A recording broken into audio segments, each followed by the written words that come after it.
I'll give you guys moderation if you can get two people in here that would just spice up the room along with whoever else is in here. If you can get new CS and that other dude that's new CS's brother in here, I'll give you guys moderator for the rest of this. September 5th, 2022, Reddit user by the name of CS386148 had released an exposé document related on the Roblox user named Joseph16267-115. In this article, he explained fully about the misconducts he had done, but in order to understand this, we need to go back when a time when Roblox was fresh on the market.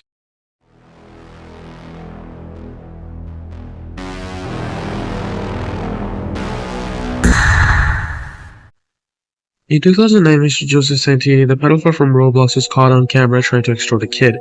YouTubers back then had decided to expose him and allied together and fought him fiercely. Eventually, in the early 2010s, he would delete his account. However, that wasn't the end of him.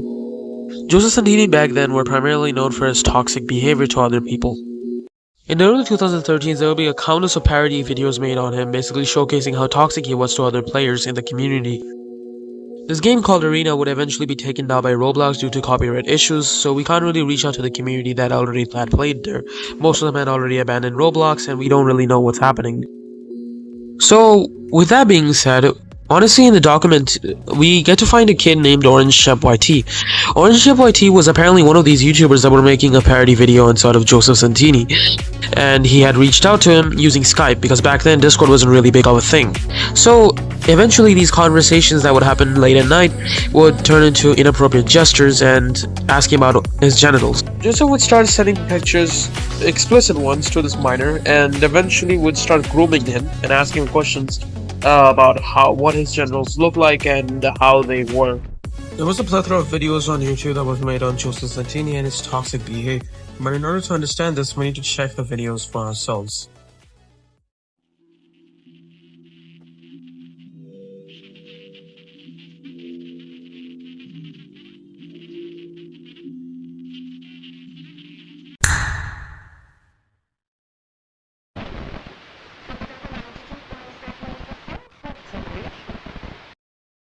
In the video, Joseph Santini apparently approaches this kid named Roxer, telling that he's going to quote-unquote knife his dog. And later in the video, we can see that basically Joseph wants him to get cancer and die. To which he apparently replies, yes and please. Going through the document, I would stumble upon Joseph having a Twitch stream in which he would threaten the people that were trying to expose him for his pedophilic tendencies and his toxic behavior. The following footage is one of these clips that was taken.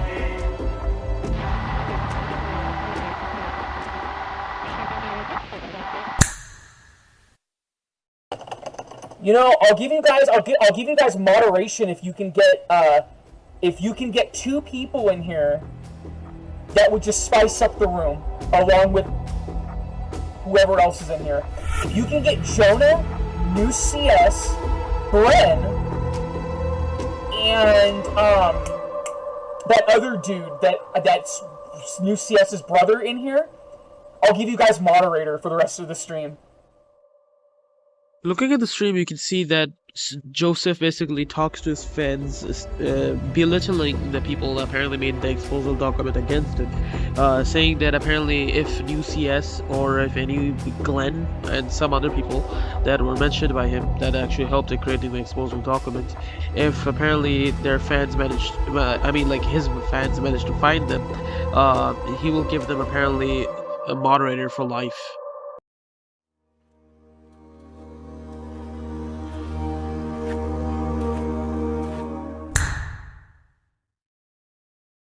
Well folks, that was a very bumpy ride. Anyways, if you're watching the video up to this point, be sure to subscribe and because it helps a ton, and like the video as well, and yeah, that's basically pretty much it. And as for the conclusion of the video and the summary is that we don't know if Joseph is arrested or anything or charged for his crimes because this guy clearly is toxic. Now, it would be all good if he was toxic, but him being a pedophile just kind of makes the situation 10 times worse.